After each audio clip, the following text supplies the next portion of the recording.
Halo teman-teman sesama pemula dan pengguna mobil Timor DOHC. Pada video kali ini kita akan membahas mengenai permasalahan khusus di saat mesin panas. Starter hidup terdengar hanya cengengesan saja tetapi mesin tidak mau nyala. Jadi kondisinya itu khusus di saat mesin panas ya teman-teman. Indikasinya starter bisa hidup, bukan starter berat. Karena kalau di saat mesin panas starternya berat, itu urusannya balik lagi antara dinamo starter dan baterai. Dan itu sudah kita bahas di video sebelumnya. Jadi jangan salah analisa ya teman-teman. Yang kita bahas sekarang adalah di saat mesin panas, starter hidup, terdengar hanya cengengesan saja tetapi mesin tidak mau nyala. Sehingga terduga penyebabnya adalah relay kaki 5. Sebelumnya kita pastikan dulu relay kaki 5 untuk mobil Timor DOHC adalah relay kaki 5 yang memiliki output 8787, bukan 8787A. Sehingga apabila kita mengganti relay ini atau mempersiapkan relay cadangan, maka jenisnya harus sama, yaitu relay kaki 5 yang memiliki output 8787, bukan 8787A. Jangan sampai nanti setelah kita membahas panjang ke depan, setelah pengecekan lebih lanjut, masalah tidak teratasi juga. Ternyata dari awal relaynya sudah salah. Jadi kita pastikan dulu jenis relaynya adalah relay kaki 5 yang memiliki output 8787, bukan 8787A. Di sini saya hanya akan menjelaskan teori secara umum saja ya teman-teman, karena menurut saya kita harus memahami terlebih dahulu, barulah kita praktek sesuai dengan kondisi mobil masing-masing. Jadi begini ya teman-teman, menurut saya pribadi, sebenarnya penyebab utama dari permasalahan ini adalah panas yang berlebihan. Relay kaki 5 tidak bisa bekerja normal di saat terjadi panas yang berlebihan. Penyebab panas yang berlebihan pada relay kaki 5 ini sumbernya ada dua. Yang pertama adalah jalur kelistrikan pada relay kaki 5 ini yang sudah tidak sempurna lagi. Di antaranya disebabkan oleh skun atau konektor yang sudah tidak fresh lagi. Konektor yang longgar, skun yang sudah berkerak, yang menyebabkan aliran arus kelistrikan yang terhambat menyebabkan panas yang berlebihan pada relay kaki 5. Cara mengatasinya yaitu dengan cara penyegaran kabel. Caranya dengan melepas kotak sekring ini lalu membersihkan semua skun yang terhubung dengan amplas sampai bersih. Penyebab panas yang berlebihan kedua adalah settingan mesin yang terlalu tinggi. Settingan mesin yang terlalu tinggi bisa menyebabkan panas yang berlebihan pada relay kaki 5. Karena relay kaki 5 ini merupakan relay induk dari semua kelistrikan pada sensor-sensor mesin. Cara mengatasinya yaitu dengan cara penyetingan ulang atau sinkronisasi ulang, termasuk memperhatikan sistem pendinginan mesin, kelancaran air radiator, kipas radiator, dan penggantian oli. Patokannya adalah suara mesin harus terdengar adem dan tenang. Jadi kalau menurut saya permasalahan sebenarnya itu bukan masalah relay kaki 5-nya ori atau tidak ori ya teman-teman, tapi masalahnya itu timbul karena terjadinya panas yang berlebihan pada sistem kelistrikan yang berdampak kepada kinerja relay kaki 5. Ada yang mengatakan masalah ini sembuh setelah relaynya diganti dengan yang ori. Menurut saya sebenarnya bukan masalahnya yang sembuh, tapi hanya karena relay kaki 5 yang ori itu memang daya tahannya lebih kuat dan lebih tahan terhadap panas ya teman-teman. Karena kalau sumber panas yang berlebihan tadi sudah terselesaikan, sebenarnya dengan relay kaki 5 yang biasa saja juga aman-aman aja. Dan saya sudah membuktikannya, sampai sekarang saya tetap pakai relay kaki 5 yang biasa.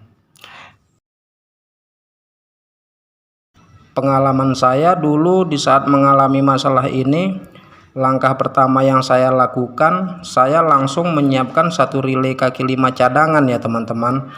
Jadi jika di saat dalam perjalanan ada berhenti sebentar dan mematikan mesin, entah itu di saat isi bensin atau berhenti di minimarket, lalu di saat akan menghidupkan mesin ternyata timbul masalah seperti ini, saya langsung mengganti relay kaki 5 yang panas ini dengan relay kaki 5 cadangan sehingga mesin bisa hidup kembali. Cara ini untuk penanganan darurat sementara ya teman-teman. agar perjalanan saya bisa lancar sebelum saya ada waktu untuk memperbaiki masalahnya. Setelah itu, di saat ada waktu, saya mulai menyelidiki. Memang dari awal saya sudah curiga dengan settingan mesin mobil saya ini ya teman-teman, karena suara raungan mesin terdengar sangat tinggi. Dan kalau mesin sudah hidup lama, apalagi di bawah jalan agak lama, itu kalau saya buka kap mesin, memang terasa panasnya itu luar biasa panas ya teman-teman. Walaupun ampere panas di speedometer terlihat normal, tapi panas di ruang mesin ini terasa melebihi panas normal dan memang sangat-sangat panas ya teman-teman. Lalu saya mulai mengambil tindakan mulai dari servis ringan, termasuk servis radiator dan ganti oli. Setelah itu saya setting ulang mesin, terutama sensor ISC, delco dan CO potensio. Patokannya mesin harus terdengar adem dan tenang.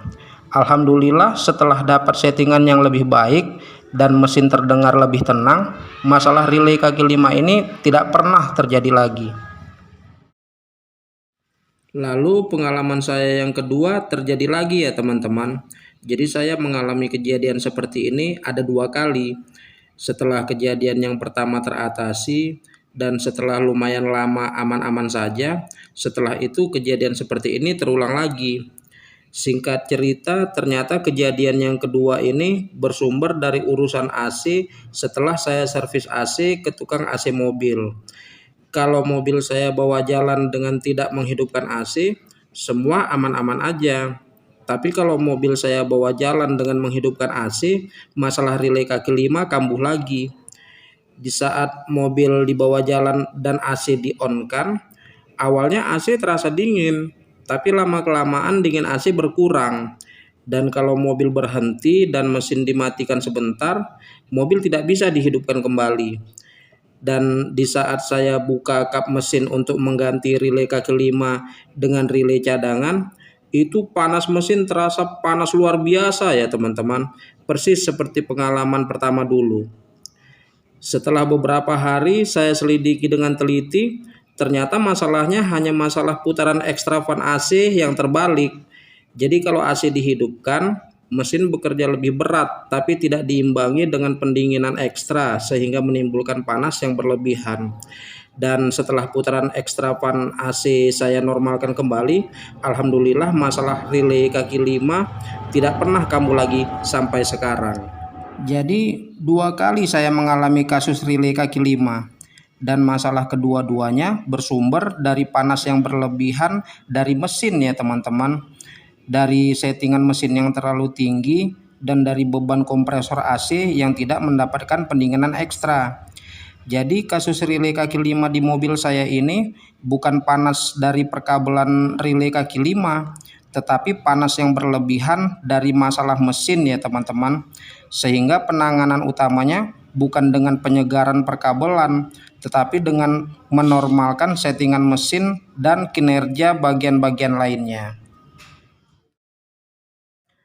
Jadi dalam kasus seperti ini, kesimpulannya begini teman-teman. Kita jangan langsung mengambil tindakan yang terlalu rumit. Hal pertama yang harus kita lakukan adalah melihat keadaan mesin secara utuh. Patokannya adalah suara mesin harus terdengar adem dan tenang. Penyegaran kabel memang lebih baik kalau dilakukan. Tapi dalam kasus seperti ini, menurut saya lebih baik kalau kita mencermati dari hal-hal yang lebih ringan terlebih dahulu. Kalau suara mesin terdengar adem dan tenang, tapi kasus seperti ini masih terjadi, barulah kita lanjut untuk penyegaran kabel, yaitu membersihkan skun atau konektor pada ujung-ujung kabel yang terhubung dengan relay kaki 5. Untuk cara prakteknya nanti kita buat di video selanjutnya. Dan terakhir mengenai relay kaki 5-nya. Untuk relay kaki 5-nya memang lebih baik apabila kita menggunakan relay kaki 5 yang ori, yang merek Kia warna kuning, karena kualitas dan daya tahannya memang lebih baik. Tapi karena harga yang jauh lebih mahal, sebenarnya tidak masalah kalau kita menggunakan relay kaki 5 yang biasa, apabila sumber masalah seperti yang kita bahas tadi sudah terselesaikan. Demikian teman-teman, semoga bermanfaat untuk teman-teman semua, dan terima kasih.